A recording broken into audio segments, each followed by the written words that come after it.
Book title: Break.up. ISBN -13-978-1781259,931. Author: Joanna Walsh. Publisher: Tusker Rock. Guideline price: £12.99. Imagine you've just enjoyed a brief romantic dalliance.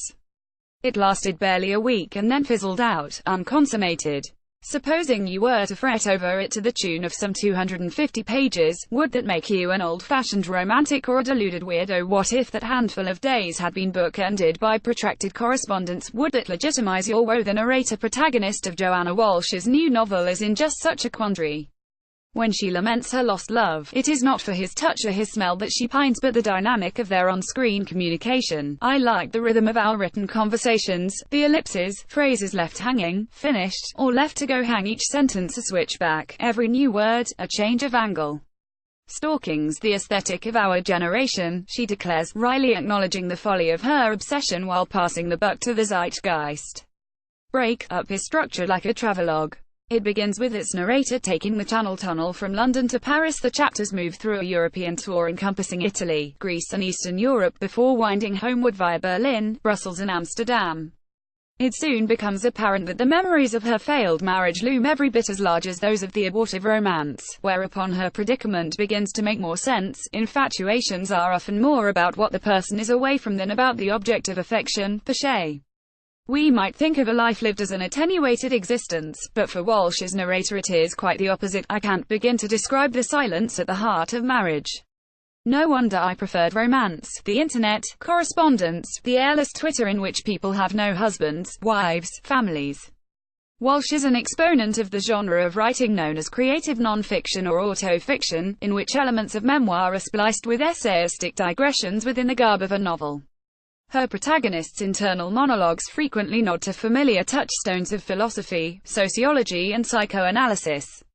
A vignette on the strangeness of airports, a buffer zone against loss of time and place, recalls the work of the French anthropologist Marc Courget, whose Non-Places 1995 dissected the uncanny loneliness of transient spaces like airports, motorways and hotels, a theme Walsh explored in her 2015 book, Hotel.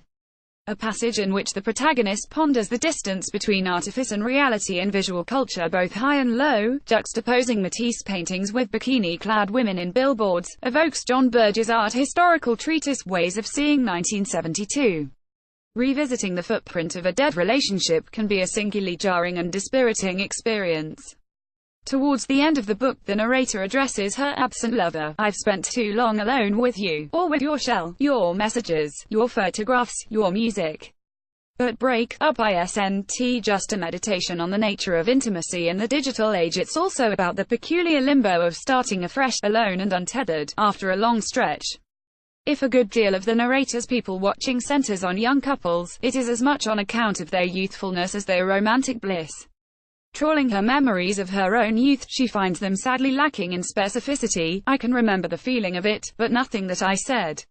Though by no means a doorstop, Break.up is somewhat longer than Walsh's previous works such as the novella Vertigo 2016 and the short story collection Worlds from the Word's End 2017.